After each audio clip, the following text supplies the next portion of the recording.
बिस्मिल्लाहिर्रहमानिर्रहीम, अस्सलाम वालेकुम। लीजिए जनाब, मौलाना फजलुर रहमान ने भी नए इंतखाबात का मुतालबा कर दिया है। यह हुकूमत जाली है, जाली मैंडेट के तहत आई है। सिर्फ यही नहीं, मौलाना ने कहा कि अब नए इंतखाबात करवाए जाएं। साथ उन्होंने कहा है कि हुकूमतें एहतजाज नहीं किया करती, हमने जितने मिलियन मार्च किए इसमें एक गमला भी नहीं टूटा। आम इंतखाबात दोबारा होने चाहिए। अभी अपोजिशन में हूं, हुकूमत में जाने का कोई इरादा नहीं। मुल्क में सियासी इस्तेहकाम बहुत ज़रूरी है। और इसका मतलब यह है कि वो कह रहे हैं कि जब तक आम इंतखाबात दोबारा नहीं होते मुल्क में सियासी इस्तेहकाम आ ही नहीं सकता। लेकिन इससे भी बड़ी खबर आप सुनिए, फजलुर रहमान साहब ने तो बिजलियां गिरा दी हुकूमत पर, और हुकूमत जो प्लान कर रही थी 27वीं तरमीम लाने का 26वीं के बाद, उस पर फजलुर रहमान साहब ने कहा है 27वीं आईनी तरमीम आई तो हम भरपूर मजामत करेंगे।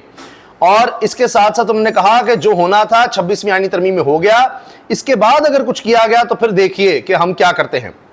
अच्छा, क्या 27वीं आईनी तरमीम आएगी? इस सवाल के जवाब में मौलाना फजलुर रहमान ने कहा कि नहीं आ सकेगी, भरपूर मजामत करेंगे। बाद में चुनाव नगर में खत्म नबूवत कॉन्फ्रेंस से खिताब करते हुए मौलाना फजलुर रहमान ने कहा कि बातें की जा रही हैं कि 27वीं आईनी तरमीम भी आएगी। जो 26वीं आईनी तरमीम में नहीं हो सका वो 27वीं तरमीम में किया जाएगा। यह तरमीम नहीं हो सकती, हम भरपूर मजामत करेंगे। करके दिखाओ जरा, और फिर अपना हशर देखना कि तुम्हारा क्या हशर किया जाएगा। इनका कहना था कि यह आसान नहीं है कि आप खामोशी से कोई आईनी तरमीम लाएंगे और हम चूड़ियां पहनकर घर में बैठे रहेंगे। कोई यह ना समझे कि जिन चीजों को हमने 26वीं आईनी तरमीम से निकलवाया इसे आप दोबारा असेंबली में लाए गए। यानी एक दफा हमने निकलवा दिया 26वीं आईनी तरमीम से, अब यह नहीं हो सकता कि उन चीजों को आप दोबारा 27वीं तरमीम के तहत अंदर ले आए। और उन्होंने कहा है कि इसे आप दोबारा असेंबली में लाएंगे और लोटों के वोटों से तरमीम पास करवाएंगे। क्या लोटों के वोटों से होने वाली तरमीम कौम को काबिल कबूल नहीं होती। फिर फजलुर रहमान साहब ने कहा हमने सुप्रीम कोर्ट को अपना फैसला वापस लेने पर मजबूर किया। ये मुबारक सानी केस था जिसमें काजी फैसल साहब बार बार एक ही फैसला दिए जा रहे थे, और फिर उसके बाद एहतजाज किया गया और फजलुर रहमान को काजी फैसल साहब ने अंदर भी बुलाया था। और इस पर खुद काजी साहब के खास आदमी मौलाना अब्दुल गफूर हैदरी कह चुके कि जी हम काजी को कभी एक्सटेंशन दे ही नहीं सकते, क्योंकि इसने मुबारक सानी केस में जानबूझकर बार बार गलत फैसले दिए थे और खत्म नबूवत का भी उसमें मामला था। कौमी असम्बली में तो हम खुद बैठे हुए हैं।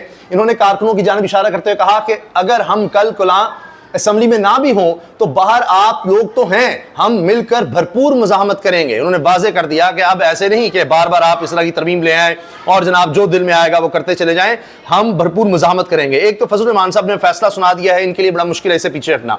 एक और हुकूमत ने ड्रामा किया जो बुरी तरह से फ्लॉप हुआ है, बल्कि उस पर तहरीक इंसाफ वाले गुस्से में आ गए हैं और अब खतरनाक रिएक्शन की बात हो रही है। तो ये चूंकि जुम्मे के दिन बड़ी खुशखबरियां आ गई तहरीक इंसाफ के लिए, लोगों की रिहाइयों के अहकाम आ गए, इमरान खान साहब की बहनों की रिहाई के अहकाम आ गए, और मोमेंटम एक बनता चला जा रहा है काजी फैसल के जाने के बाद। तो अब यह कोशिश की गई कि अच्छा जिनको जमानत पर रिहाइयां मिल रही हैं, जब उनको प्रिजन वैन में ले जाया जा रहा था तो कहा गया कि जी हमला कर दिया उन पर। और फिर आईजी साहब की फुर्तियां देखिए, आईजी इस्लामाबाद की, उन्होंने कहा कि जी फिर हमने वो लोग दोबारा गिरफ्तार कर लिए जो कैदी वैनों में मौजूद थे लोग, जब उनको छुड़ाने के लिए लोगों ने हमला किया हमने दोबारा गिरफ्तार कर लिए। वाह वाह वाह, देखिए क्या कमाल है। इस पर तहरीक इंसाफ का सख्त मौक़िफ़ आया है, वो भी मैं आपको बताऊंगा। कैदियों की वैन्स पर हमला, पीटीआई के 3 MPA समेत मुतअद्दिद कैदी फरार हो गए, पुलिस ने कहा, ज़राए से खबर चली। और उसके बाद क्या हुआ, कहा कि जी हमने दोबारा पकड़ भी लिए हैं। तहरीक इंसाफ कहती है कैदी वैन पर हमला पुलिस का ड्रामा है, और इस पर यह बात भी की जा रही है अली मीन गंडापुर की तरफ से कि यह जो ड्रामा है इसको तो हम बर्दाश्त नहीं करेंगे, और उन्होंने कहा है कि हम इस पर शदीद रद्द-ए-अमल देंगे। वार्निंग देता हूं कि पीटीआई के खिलाफ ड्रामाबाजी और इल्जामात बंद किए जाएं। ये जो जिस तरह से जी दोबारा लोगों को गिरफ्तार करने के लिए सारा ड्रामा रचाया है, इसको हम बर्दाश्त नहीं करेंगे।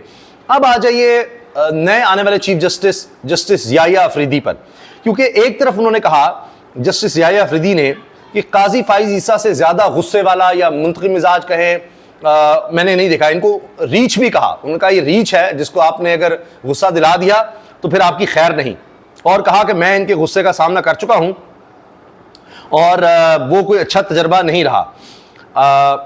इस पर जस्टिस याहिया अफरीदी ने कहा कि काजी फाइज ईसा के गुस्से के वक्त सिर्फ आपकी अल्लाह ही मदद कर सकता है। मैंने चीफ जस्टिस काजी फाइज ईसा के गुस्से का कई बार सामना किया और तजर्बा अच्छा नहीं था। अब ये जो मौजूदा चीफ जस्टिस है वो गवाही दे रहा है, तारीफें बहुत की उन्होंने, लेकिन साथ ये कहा कि जी काजी फाइज ईसा से ज्यादा गुस्से वाला शख्स उन्होंने आज तक नहीं देखा। अब काजी फाइज ईसा के अंदर नफरत थी, नफरत इमरान खान के खिलाफ, तहरीक इंसाफ के खिलाफ। उन्होंने मुसलसल उसका इजहार भी किया, वाज़ेह तौर पर करते रहे। अब आप देखिए इनके साथ खुद क्या हुआ। जो फुल कोर्ट रेफरेंस था उसमें 5 जजेस तो आए ही नहीं। कम ही ऐसा हुआ होगा किसी चीफ जस्टिस की जाते हुए इतनी ज्यादा रुसवाई हुई हो। और भी जो लोग बता रहे हैं कि जी आखिरी रसूमात में क्या हुआ, जो आई विटनेसेस हैं वो कहते हैं कि 70 से 80% जो सहाफी थे वो इतना बन ठन के आए थे, इतने खुश थे कि आज ईद का दिन है, आज यौम निजात है, आज काजी साहब से जान छूट रही है। ये किसी पार्टी के लोग नहीं थे। फिर नून लीग के लोग, इनके अपने हामी काजी फाइज ईसा के, इनको रिसीव करने तक बाहर नहीं आए। जब ये रिटायर होने का जी बस छोड़ो परे। और जब इनसे तुंदो तेज सवालात हो रहे थे कोई इनको बचा भी नहीं रहा था। फिर 5 जजेस तो आए नहीं, मंसूर अली शाह साहब नहीं आए, मुनीब अख्तर नहीं आए, जस्टिस आयशा मलिक साहिबा नहीं आई, जस्टिस शहजाद साहब नहीं आए, जस्टिस अतर मिनल्ला नहीं आए। आप सोचिए जरा, वो जजेस जिन्होंने इनको माजी में बचाया था, आज इन्होंने जब उनकी पीठ में छुरा घोंपा तो वो नहीं आए। और कम से कम 4 जजेस के बारे में कहा जा रहा है कि खुद मौजूदा चीफ जस्टिस ने खुद उनको रिक्वेस्ट की कि आ जाएं, इनको रुखसत करना है तो चलो जनाब सुप्रीम कोर्ट के लिए कुछ हो जाए। लेकिन याह्या अफरीदी साहब के बारे में आप ये कम से कम जरूर कह सकते हैं कि इतनी नफरत नहीं कर सकते। जो कुछ हो गया है ना तहरीक इंसाफ के साथ, इससे बुरा नहीं हो सकता। ये तो मैं आपको गारंटी देता हूं, जो काजी साहब ने किया है। और आप उसका कुछ इजहार भी देख रहे हैं। अभी आने वाले दिनों में ज्यादा चीजें वाज़ेह हो जाएंगी, लेकिन उनके अंदर नफरत नहीं आप पा सकते। फिर अगर उन्होंने सुप्रीम कोर्ट को बचाना है, जिस तरह प्रैक्टिस एंड प्रोसीजर कमेटी में अब कह रहे हैं 3 की जगह 5 लोग आ जाएंगे, तो क्या कोई भी शख्स हो वो इसको बर्दाश्त करेगा कि अच्छा अब इदारे को बिल्कुल ही तबाह कर देना है, बिल्कुल ऐसे जैसे सपुर्द कर देना हुकूमत के? तो क्या ये चीज़ें वो इसी तरह से चलाते रहेंगे? अच्छा चुप करके बैठ जाओ, तबाह हो रही है, सुप्रीम कोर्ट होने दो। तो मुश्किल हो जाएगा उनके लिए। इसके अलावा देखिए कि खुद जनाब आने वाले चीफ जस्टिस ने काजी फाइज ईसा को रीच तक कहा है। उन्होंने कहा कि ये रीच हैं जिसको अगर आपने ज़रा सा तंग कर दिया तो फिर आप बच नहीं सकते। ये अलविदाई तकरीब नामजद चीफ जस्टिस ने रीच किसको कहा, और इसकी तफसील यह है कि उन्होंने रीच काजी फाइज ईसा को कहा। अब तहरीक इंसाफ जो है वो इस वक्त एग्रेसिव मोड में है। हुआ ये है कि फैसल चौधरी को, ये वकील थे, बानी पीटीआई के तमाम केसेस से अलग कर दिया गया, व्हाट्सएप ग्रुप से भी निकाल दिया गया। कहा यह जा रहा है कि जी ये कुछ लोगों की इमरान खान से मुलाकात करवाने की कोशिश कर रहे थे। हो सकता है फवाद चौधरी उनके भाई हैं, उनकी मुलाकात करवाने की कोशिश कर रहे हों, और पार्टी डिसिप्लिन की खिलाफ वर्जी बकौल तहरीक इंसाफ के जी कर रहे थे, इसलिए इनको व्हाट्सएप ग्रुप से और इमरान खान के लीगल केसेस से निकाल दिया गया है। सलमान खान राजा साहब ने इस चीज़ को देखा है, तो अब ये एक नया मसला तहरीक इंसाफ में चल रहा है। बाकी इसके अलावा जनाब जो अली मीन गंडापुर हैं वो बड़े शदीद गुस्से में नजर आ रहे हैं, और उन्होंने वार्निंग दी है। उन्होंने कहा है कि संजानी टोल प्लाजे पर पुलिस वैन पर मुसल्लह अफराद के हमले पर अपना रद्दमल दिया और कहा कि वार्निंग दे रहा हूं कि पीटीआई के खिलाफ इस तरह की ड्रामेबाजी और इल्जामात बंद किए जाएं। जाली हुकूमत और इस्लामाबाद पुलिस आए रोज जाली ड्रामे कर रही है। वज़ीर आला खैबर पख्तूनख्वा अली मीन गंडापुर ने जुम्मे को संजानी टोल प्लाजे पर कैदियों को ले जाने वाली 3 पुलिस वैन्स पर मुसल्लह अफराद के हमले और बाद में इल्जाम पाकिस्तान तहरीक इंसाफ पर आयद किए जाने के बाद अपने रद्दमल में अली मीन गंडापुर ने कहा कि इस्लामाबाद पुलिस को खबरदार करता हूं कि ऐसी झूठी कहानियां बनाकर पाकिस्तान तहरीक इंसाफ के कारकुनों को हिरासा करने की कोशिश ना की जाए। SHO तरनोल ने अपने हाथ से शीशे तोड़े, सबूत मेरे पास हैं, वार्निंग दे रहा हूं, गिरफ्तार पुलिस एहलकारों को खैरियत से पहुंचाएं। पुलिस एहलकारों की संजानी जलसा केस में जमानत मंजूर हो गई है, अली मीन गंडापुर ने कहा।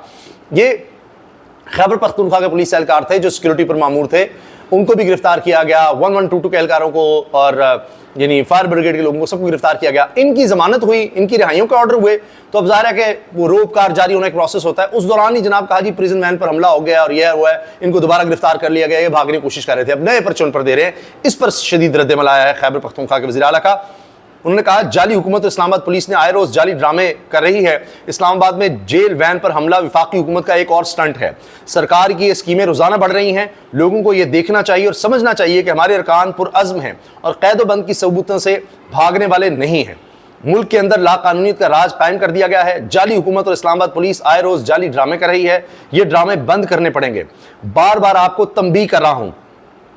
इन्होंने कहा कि अगर आप खुद को कानून से बालातर समझते हैं तो आपको पता होगा कि हमारी सूबाई हुकूमत भी है। हमारे एक वजीर, MPA और वर्कर सरकारी एहलकारों की जुम्मे को इंसदाद दहशतगर्दी अदालत से जमानत हुई थी।